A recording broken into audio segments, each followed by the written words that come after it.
Assalamualaikum warahmatullahi wabarakatuh. Selamat pagi dan salam sejahtera untuk kita semua. Kami dari kelompok 8 ingin mempresentasikan hasil diskusi kami mengenai materi metode membaca dalam pembelajaran bahasa Indonesia. Sebelumnya, perkenalkan saya Syafika, pemateri pertama. Pada kesempatan kali ini, saya akan membahas mengenai definisi, ciri-ciri, sejarah, kelebihan, dan kekurangan dari metode membaca. Baik, hal pertama yang saya akan bahas yaitu mengenai definisi metode membaca. Metode membaca merupakan salah satu cara atau strategi yang digunakan dalam pembelajaran untuk membantu siswa memahami isi bacaan. Metode ini merupakan penerapan dari berbagai teori membaca yang menekankan penggunaan informasi visual seperti huruf dan kata dalam teks serta informasi non-visual seperti pengetahuan dan pengalaman pembaca. Dalam pembelajaran bahasa Indonesia, metode membaca digunakan untuk melatih siswa agar mampu memahami informasi yang terdapat dalam bacaan secara lebih baik. Secara umum, metode membaca ini dibedakan menjadi 3, yaitu metode dasar, metode menengah, dan metode lanjutan sesuai dengan tingkat kemampuan membaca siswa. Selanjutnya adalah ciri-ciri dari metode membaca. Yang pertama itu berpusat pada kegiatan membaca sebagai cara utama memperoleh informasi. Artinya, proses pembelajaran lebih menekankan aktivitas membaca untuk memahami materi. Yang kedua, menggunakan bahan bacaan atau teks sebagai sumber belajar. Di sini, teks menjadi media utama yang digunakan siswa untuk memperoleh informasi. Yang ketiga, menekankan pemahaman isi bacaan, bukan hanya membaca kata-kata. Siswa tidak hanya membaca teks, tetapi juga memahami makna dan pesan yang terdapat di dalamnya. Yang keempat, melibatkan proses berpikir seperti memahami, menafsirkan, dan menyimpulkan. Melalui kegiatan membaca, siswa dilatih untuk berpikir kritis terhadap isi bacaan.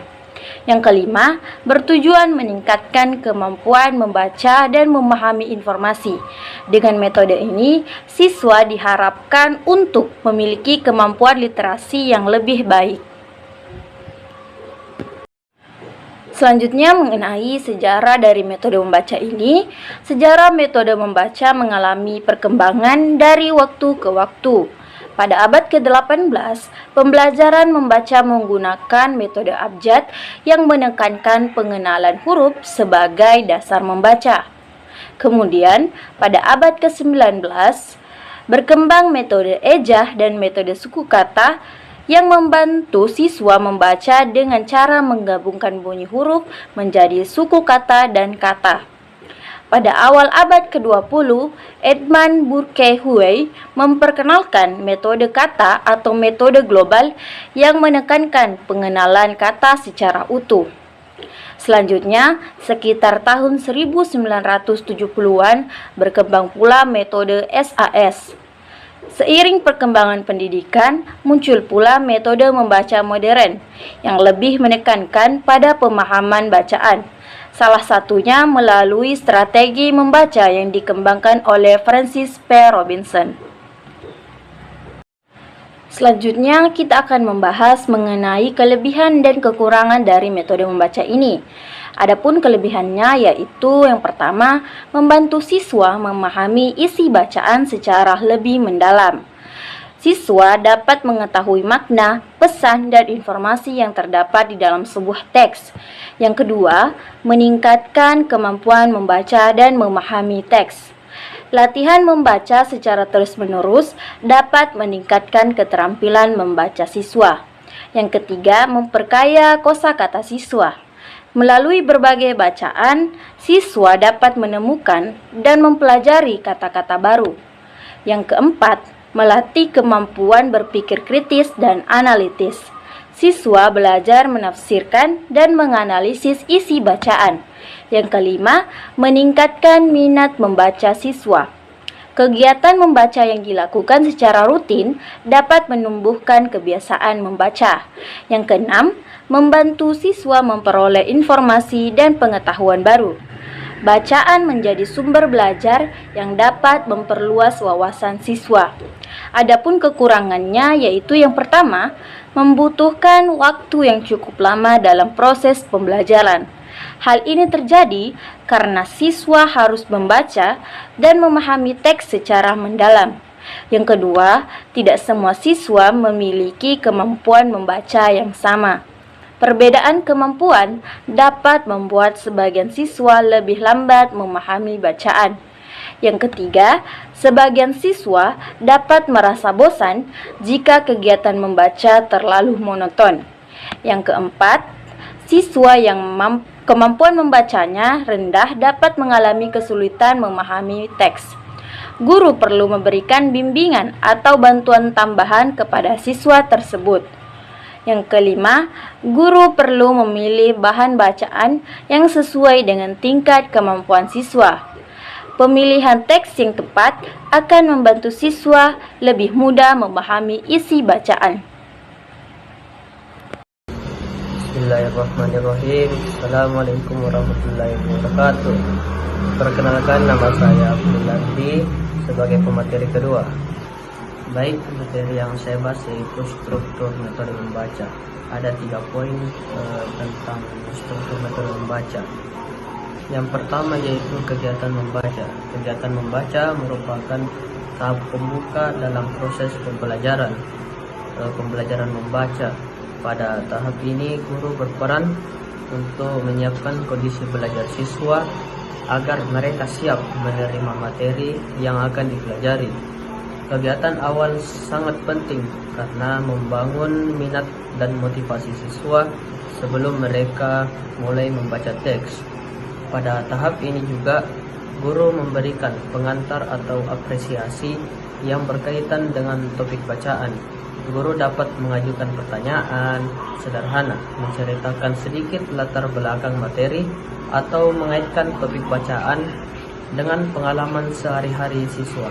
Hal ini bertujuan agar siswa memiliki gambaran awal tentang isi teks yang akan dibaca. Yang kedua yaitu kegiatan inti. Kegiatan inti merupakan tahap utama dalam proses pembelajaran membaca. Pada tahap ini, siswa melakukan aktivitas membaca dan memahami isi teks secara lebih mendalam. Pertama, siswa membaca teks yang telah disediakan oleh guru. Kegiatan membaca dapat dilakukan secara individu maupun berkelompok. Tujuannya adalah agar siswa memperoleh informasi langsung dari teks yang siswa baca.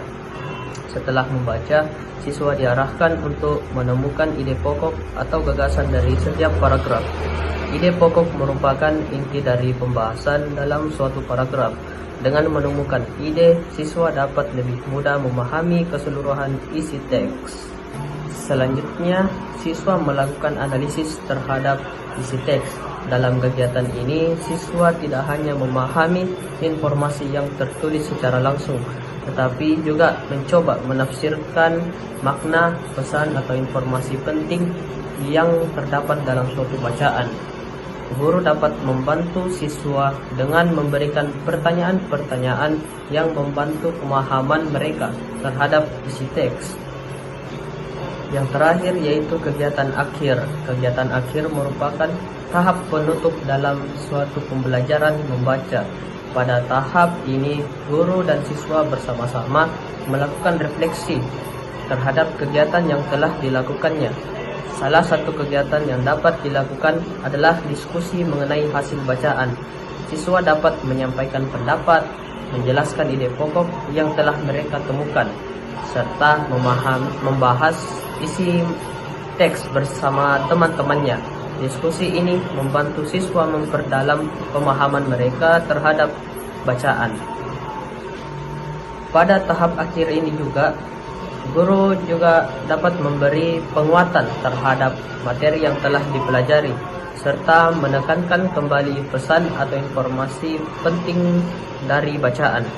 Dengan demikian, pembelajaran membaca dapat berakhir dengan pemahaman yang jelas bagi siswa. Selanjutnya ada sintaks metode membaca. Pada sintaks ini ada 6 tahap dalam pemulihan membuat metode membaca. Yang pertama itu guru memberikan teks bacaan.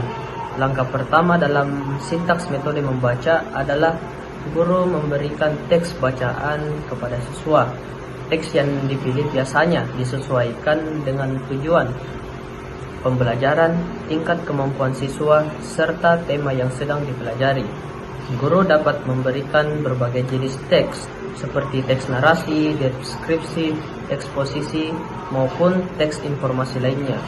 Sebelum siswa membaca, guru juga dapat memberikan penjelasan singkat mengenai topik bacaan agar siswa memiliki gambaran awal tentang isi teks tersebut.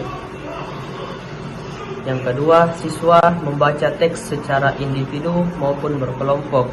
Setelah teks diberikan, siswa diminta untuk membaca teks tersebut.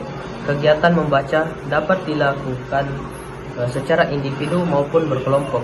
Membaca secara individu bertujuan untuk melatih kemampuan siswa memahami teks secara mandiri. Sementara itu, membaca secara berkelompok dapat membantu siswa bertukar pendapat dan saling membantu memahami isi bacaan bersama teman-temannya. Terus yang ketiga, siswa mengidentifikasi informasi penting. Setelah membaca, siswa diminta untuk mengidentifikasi informasi penting dalam teks. Informasi penting dapat berupa teks pokok, ide pokok, gagasan utama, fakta, atau pesan yang terdapat dalam bacaan. Kegiatan ini membantu siswa untuk memahami fokus pada bagian-bagian penting dari teks. Dengan menemukan informasi utama, siswa dapat memahami isi bacaan secara lebih terstruktur. Terus yang keempat, yaitu siswa menjawab pertanyaan tentang teks. Langkah selanjutnya adalah siswa menjawab pertanyaan yang berkaitan dengan isi teks. Pertanyaan tersebut biasanya dibuat oleh guru untuk mengukur tingkat pemahaman siswa terhadap bacaan. Pertanyaan dapat berupa pertanyaan tentang isi pokok, paragraf, pesan dalam teks, atau makna kata tertentu. Melalui kegiatan ini, siswa dilatih untuk mengingat, memahami, dan menafsirkan informasi dari bacaannya. Selain itu, guru juga dapat mengetahui sejauh mana siswa memahami teks yang telah dia baca. Yang kelima, yaitu diskusi hasil pembahasan. Setelah siswa menjawab pertanyaan, kegiatan dilanjutkan dengan diskusi hasil pemahaman. Dalam diskusi ini, siswa dapat menyampaikan jawaban mereka dan membandingkannya dengan jawaban teman-teman yang lainnya. Diskusi bertujuan untuk memperkaya pemahaman siswa terhadap teks. Jika terdapat perbedaan pendapat, guru dapat membantu memberikan penjelasan agar siswa memperoleh pemahaman yang benar. Kegiatan diskusi juga melatih siswa untuk berpikir kritis, berpendapat, dan menghargai pendapat orang lain. Dan yang terakhir, yaitu menarik kesimpulan dari isi bacaan. Langkah terakhir dalam sintaks metode membaca adalah menarik kesimpulan dari bacaan. Kesimpulan merupakan rangkuman dari informasi penting yang terdapat dalam teks. Pada tahap ini, siswa mencoba menyusun kembali inti dari bacaan menggunakan bahasa mereka sendiri. Dengan membuat kesimpulan, siswa dapat memahami isi teks secara menyeluruh. Selanjutnya yaitu aspek kebasahan dalam metode membaca. Yang pertama yaitu kosakata. Kosakata adalah kumpulan kata yang digunakan dalam suatu bahasa. Dalam kegiatan membaca, siswa akan menemukan berbagai kata yang mungkin sudah dikenal maupun kata baru yang belum pernah mereka temui sebelumnya. Poin yang kedua yaitu struktur kalimat. Struktur kalimat adalah susunan kata dalam sebuah kalimat yang membentuk makna tertentu. Dalam teks bacaan, siswa dapat mempelajari bagaimana kalimat itu disusun secara benar dan efektif. Yang ketiga yaitu penggunaan tanda baca. Tanda baca merupakan simbol yang digunakan dalam tulisan untuk memperjelas makna kalimat. contohnya seperti tanda titik, tanda koma, tanda baca, dan tanda seru.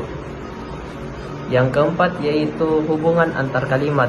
Dalam sebuah teks, kalimat-kalimat tidak berdiri sendiri, tetapi saling berhubungan untuk membentuk sebuah paragraf yang utuh. Poin yang kelima yaitu penggunaan kata hubung. Kata hubung atau konjungsi adalah kata yang digunakan untuk menghubungkan suatu kata, frasa, atau kalimat. Contohnya seperti dan, tetapi, karena, sehingga, serta, atau. Selanjutnya yaitu aspek keberbahasaan dalam metode membaca. Poin yang pertama yaitu membaca atau memahami teks. Keterampilan utama dalam metode membaca adalah kemampuan membaca itu sendiri. Dalam kegiatan ini, siswa membaca teks dengan tujuan untuk memahami isi bacaan. Melalui membaca, siswa belajar menemukan ide pokok, informasi penting, serta pesan yang terdapat dalam teks. Kemampuan memahami teks sangat penting karena menjadi dasar bagi keterampilan berbahasa lainnya. Poin yang kedua yaitu menulis atau merangkum isi bacaan.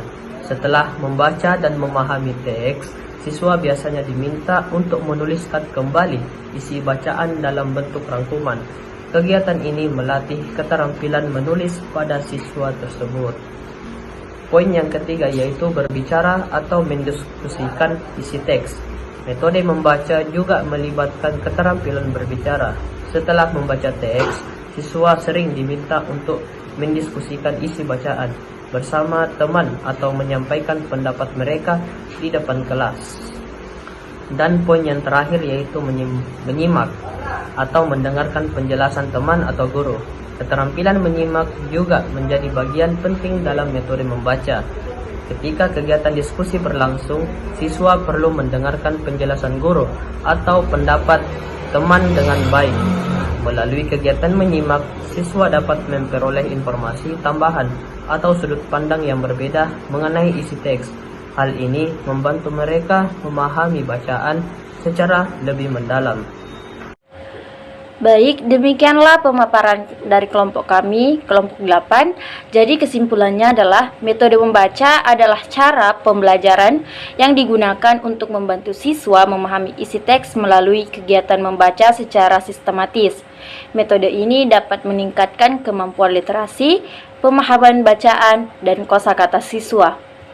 Meskipun memiliki beberapa kelemahan, metode membaca tetap efektif jika dipadukan dengan kegiatan pembelajaran lain seperti diskusi dan tanya jawab, sehingga proses belajar menjadi lebih menarik dan bermakna.